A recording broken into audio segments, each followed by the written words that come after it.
Okay, let's continue our third video clip, no? I cannot make more than 36 minutes. After more than 36 minutes, you cannot hear the message, no? The voice is gonna be nothing, no? There's gonna be no sounds, no? So the limit is only 36 minutes, no? Now let's go to read the scripture chapter verse 2 Thessalonians chapter 3 verse 14 to 18, no? 2 Thessalonians chapter 3 verse 14 to 18, okay? Here is the message, no? Gawin na natin 30, no? Gawin na natin 13, okay? Kasi may highlights yung 13, okay? 13, okay? So 13 to 18, okay? Because there's a highlight already.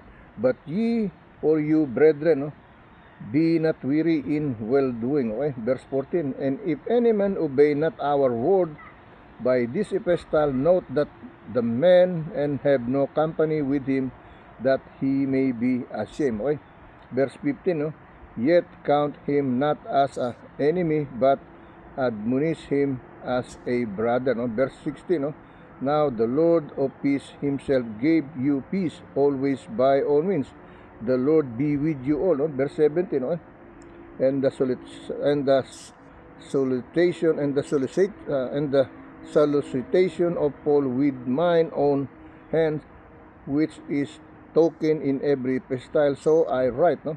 Verse 18, no, the grace of our Lord Jesus Christ be with you all, amen, no? Be with you all, amen, okay? Here is in Tagalog version, 2 Thessalonica, no? Pahina 3, versikulo 13 hanggang 18, no? 2 Thessalonica, pahina 3, versikulo 13 hanggang 18. Ngunit kayo mga kapatid, huwag kayong mga pagod, no, sa paggawa ng mabuti, no? It said, but ye of brethren, be not weary of well doing, okay?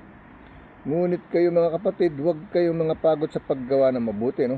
Versikulo 14, at kung ang sino may hindi tumalima sa aming salita sa pamamagitan ng sulat na ito, inyong tandaan ang taong yaon upang huwag kayong makisama sa kanya nang siya'y mahiya, no? Versikulo 15, at gayon may huwag ninyong ariin siyang kaaway, kundi inyo siyang paalalahanan tulad sa kapatid, no?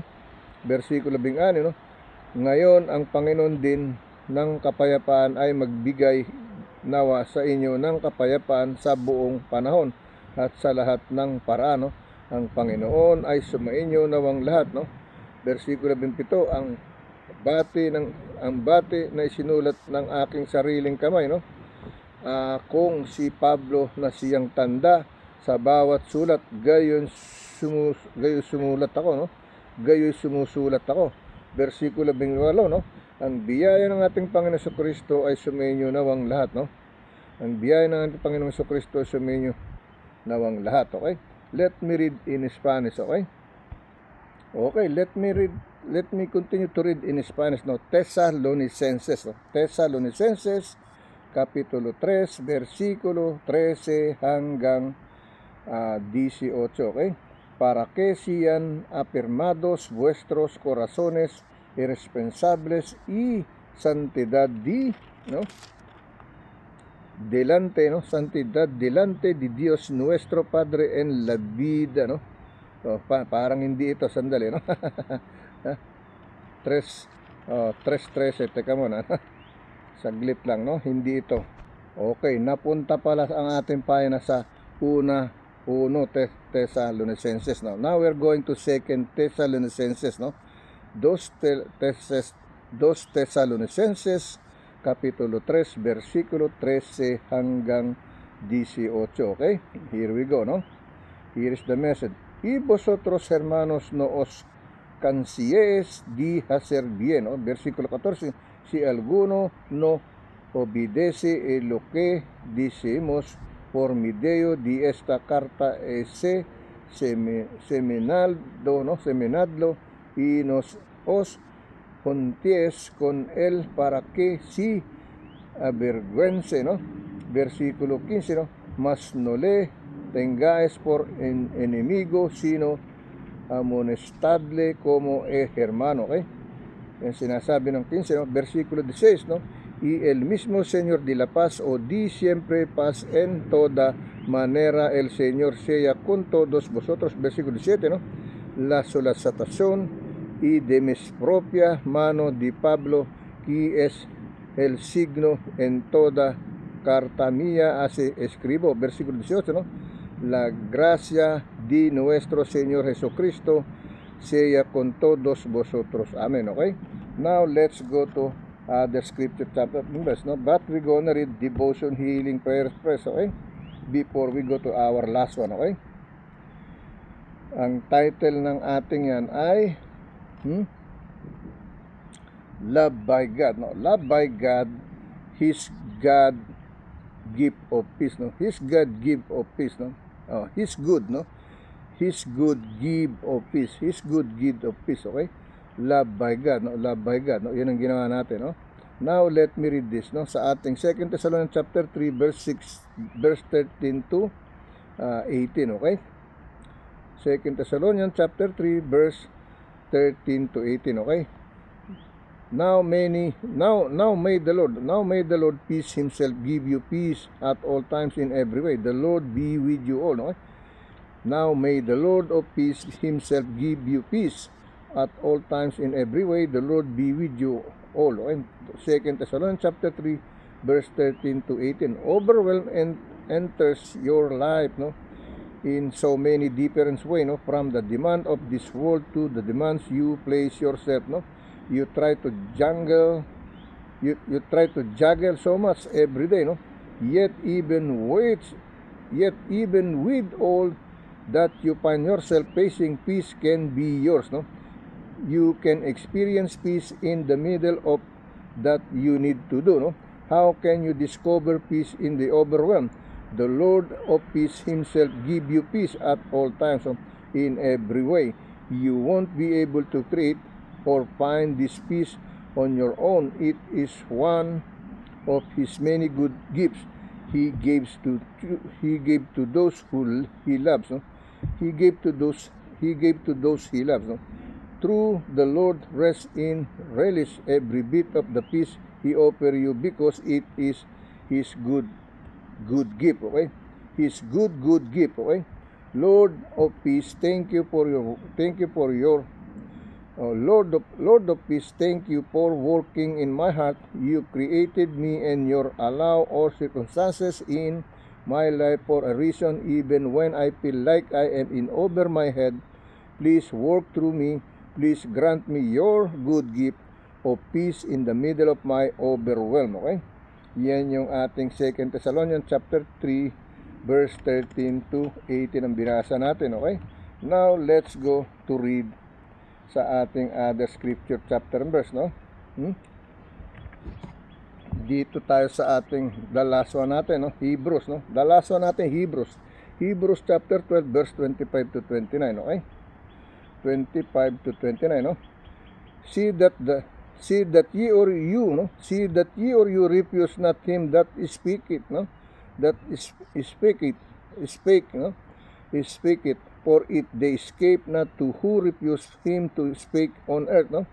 Ang sabi ng verse 21, see that ye or you refuse not him that speak it, speak it, for if they escape not to refuse him that speak on earth, much more shall not we escape if we turn away from him and speak it from heaven, okay? Verse 26, whose voice then shook the earth, no? But now he hath promised, saying, yet once more I shake not in the earth only, but also heaven, okay? Verse 27, in this world yet once more signifieth the removing of those things that are shaken, as of things that are made, no? That those things which cannot be shaken may remain, okay? Verse 28, wherefore we receive a kingdom which cannot be moved. Let us have grace whereby we may serve God acceptably with reverence and godly fear, okay? Verse 29, for our God is a consuming fire, no? Our God is a consuming fire, no? Now, let me read in Tagalog version, okay? Mga Hebreo, pahina 12, versikulo, no? 12 versikulo 25 hanggang 29, no?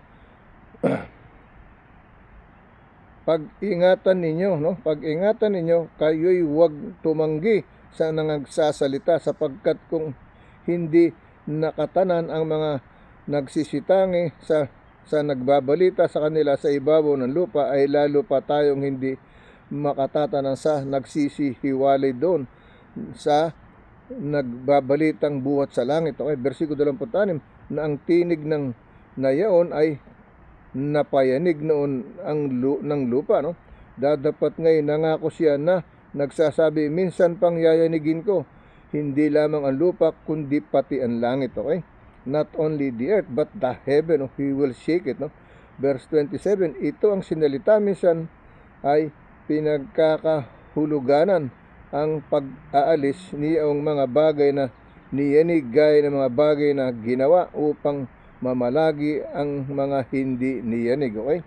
Versikulo 28, kaya pagkatanggap ng isang kahariang hindi magagalaw, ay magkakaroon tayo ng biyayang sa pamamagitan nito ay makapaghahandog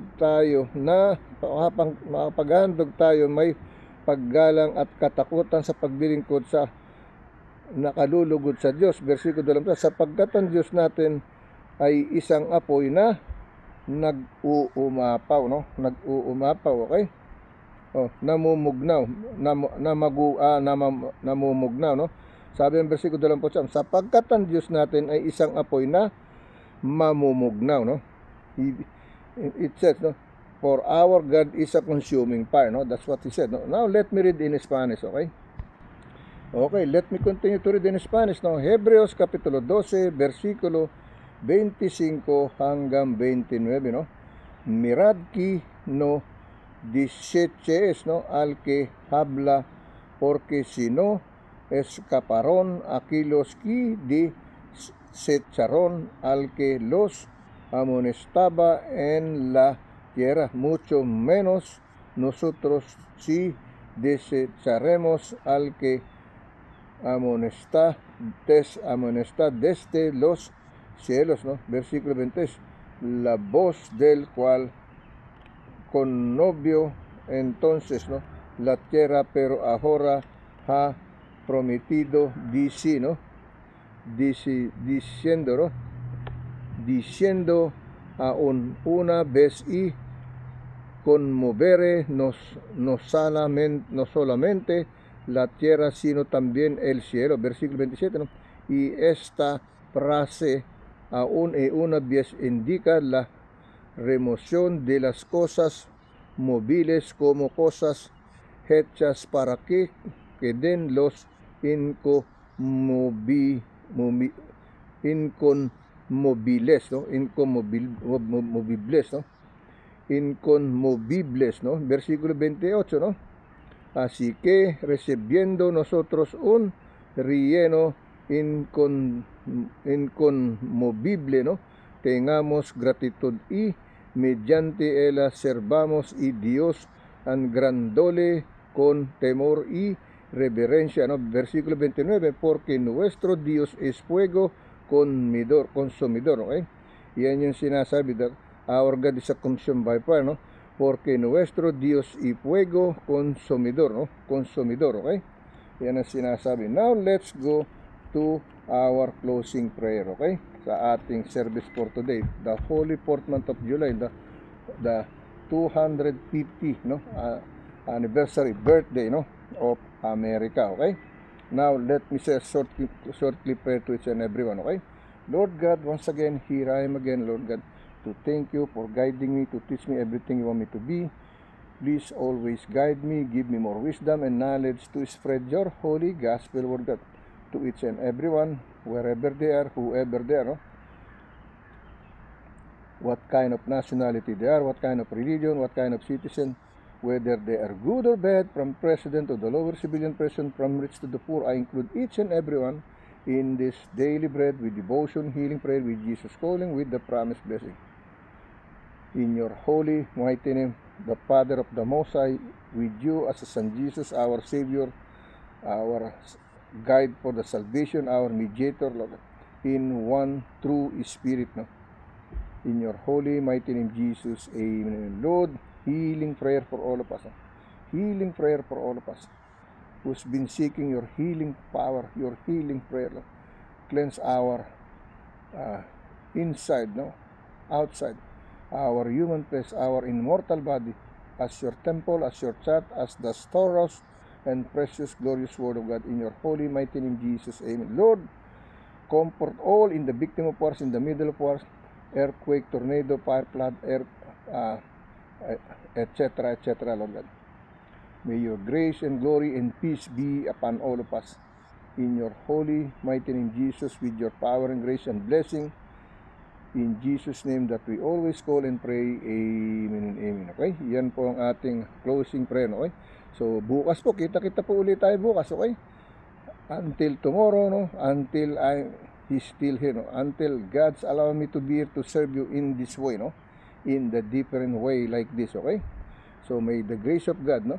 The love of God, God said, no?